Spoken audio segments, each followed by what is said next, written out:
Hello and welcome back to the latest round of Figure Battle. And in this episode, it's Bird versus Bug.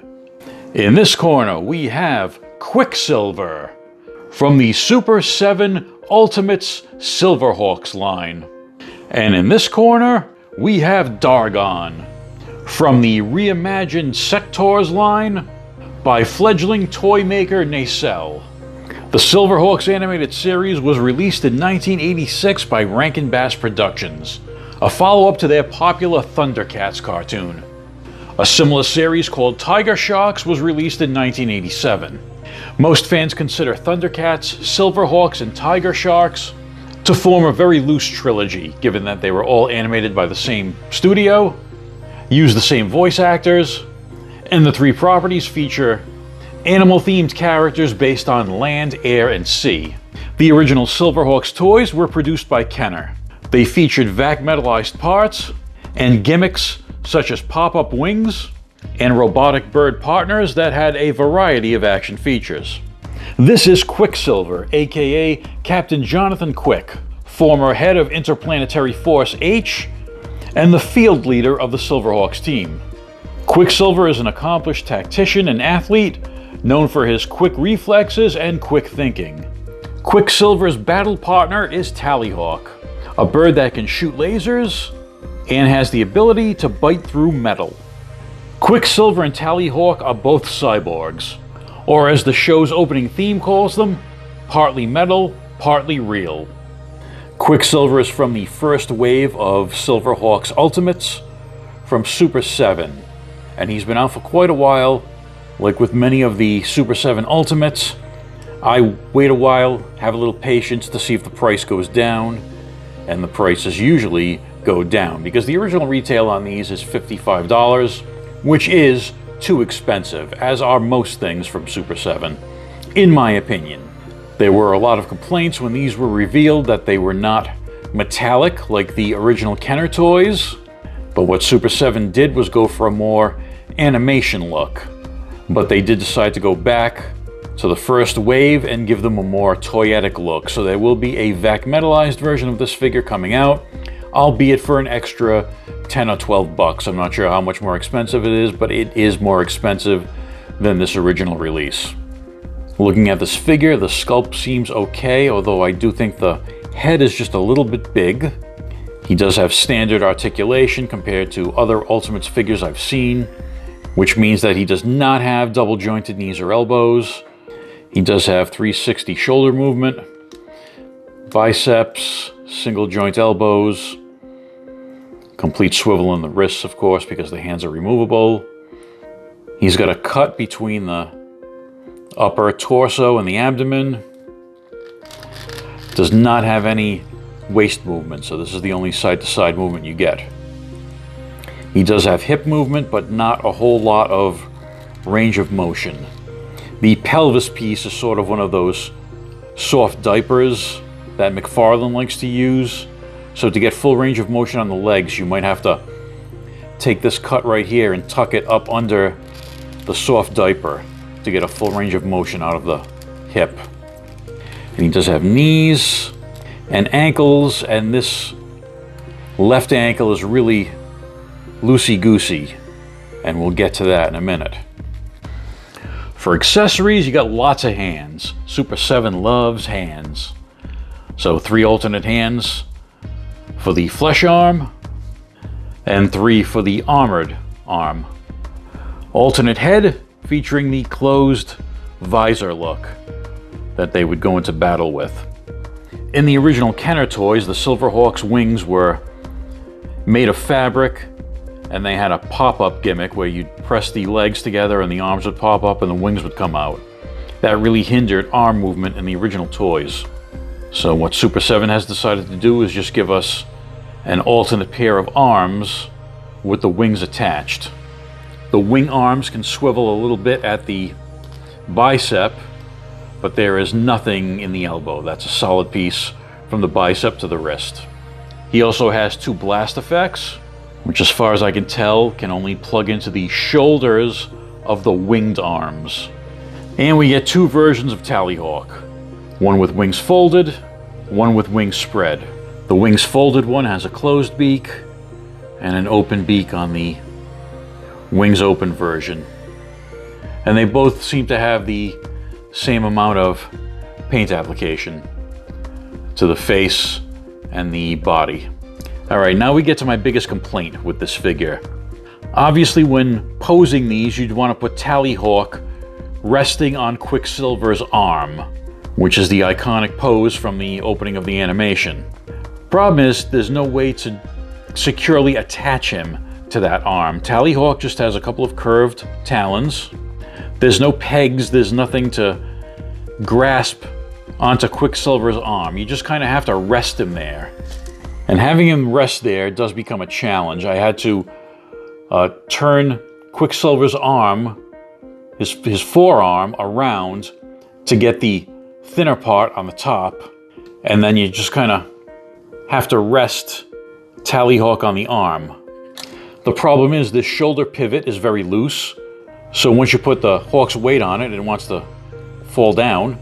The pivot point on the legs on the bird are really loose, and as I pointed out earlier, this ankle is really loose.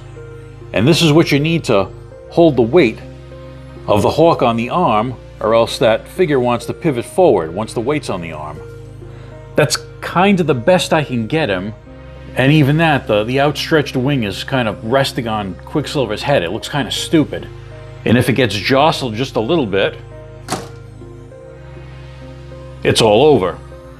I guess you could do this with the gripping hand if you want it to look really stupid.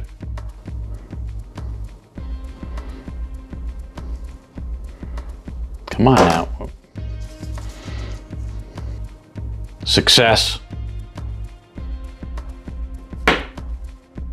Nope. Hello, Polly! Polly! Polly Parrot, wake up! Polly! Now that's what I call a dead parrot. No, it's stunned. All right, so much for the bird. Let's talk about the alternate parts. So here's the helmeted head and the outstretched wings. Looks fine. Again, I think the head is a little too big. He's got these two little holes on these shoulders, which I assume is where the blast effects go. So I believe this is accurate to the animation. They did shoot laser beams from their shoulders, right? That seems a little awkward. I guess if you put him on a flight stand and have him flying straight ahead and looking at where he's aiming, it makes sense. So I'm probably not going to use these for anything. In the box they go. That looks like a pretty cool pose, but if a warm breeze comes by, that hawk's going down. Let's move on to Prince Dargon from the planet Symbione, from the Sectors line. The original Sectors were released by Coleco back in 1985. There was a Marvel Comics tie-in, as well as a 5-episode animated miniseries, but not a full series like most of the other popular 80s properties had. The Nacelle Company, who were previous to this most known for producing television shows like The Toys That Made Us and A Toy Store Near You, they've decided to get into the toy making business, and they've grabbed up a lot of old properties from the 80s and 90s. The first was RoboForce, then they acquired Sectors and Biker Mice from Mars, and so far they've put out figures for all of those. They also have Power Lords in their staple of properties. No toys announced for that yet, but they have said that they're going to take all those different unconnected action figure lines and put them all together in something called the Nacelleverse. So far, only 2 Sectors figures have been released, Dargon and Stellara, but they did announce that 2 more are coming. But so far, those newer figures have not been solicited yet. They just recently announced a couple of new figures for the RoboForce line, so maybe the announcement of new Sectors won't be that far away. This is the second attempted revival of Sectors. The first was done by Zyka Toys, but that was in a 4-inch 1/18 scale. These Nacelle Sectors are in a 1/12 scale, so a little closer to the original Coleco toys. Of course, the big gimmick in the original Sectors line was the incorporation of puppetry. Dargon came with a large mount called Dragon Flyer. It was a big monstrous bug, and you could put your hand in it and make its legs move. And all of the other Sectors figures came with some sort of bug companion. But Zyka Toys did not attempt to make any bugs for them when they created their figures. And so far we haven't seen any bug companions for the Nacelle figures, so I'm not sure if those are coming or not. But for now, let's look at Dargon. The sculpt and coloring of this figure is very similar to what I remember from the original line. I had a couple of the Coleco Sectors in my old collection. It is a nice sculpt. There is some nice wash around his metallic armor parts to give them a little depth, at least on the torso and the gauntlets. I don't see all that much around the boots. The rest is all solidly colored, including the face. And I don't know, something seems a little bit off about the paint on the face. Maybe it's because it's a little bit too shiny. I guess it just adds to that inhuman insectoid look. He comes with several accessories. He has a belt around his waist with 2 holsters. That is not removable. It's a separate piece, but it does not come off. And he's got 2 pistols that go into those holsters. He also comes with a sword, shield, and a rifle. One problem I have with this figure is that he can only hold 2 of his accessories at a time. There is no sheath for the sword, and there's nothing for the rifle. I believe in the original toys there may have been a strap on the rifle where you could sling it on his shoulder. But no such luck with this figure. So if you give him a shield, he can only hold the sword or the rifle, not both. Would have been nice to maybe have a sword sheath on his back, or maybe even a peg on the rifle and a peg hole to put it on his back. But it is what it is. He does hold his accessories really well, and he's pretty well balanced. I didn't have any weak joints or frozen joints coming out of the package. For articulation, he does have neck, shoulders can go 360, elbows are single jointed, but there is a little bit of a pivot point between the forearm and the gauntlet, which is kind of strange. So there's a tiny more bit of movement right there. Wrists can go 360. He does have a waist, but no ab crunch. This is a very, very solid torso. He's got hip movement, and you can obviously hear how tight those hips are. That's not ratcheted, that's a squeak in the hips. And the hips have these big balls on the end of the legs, which is, I believe, exactly how the original Coleco toys were designed, with a giant ball at the end of the leg where it meets the pelvis.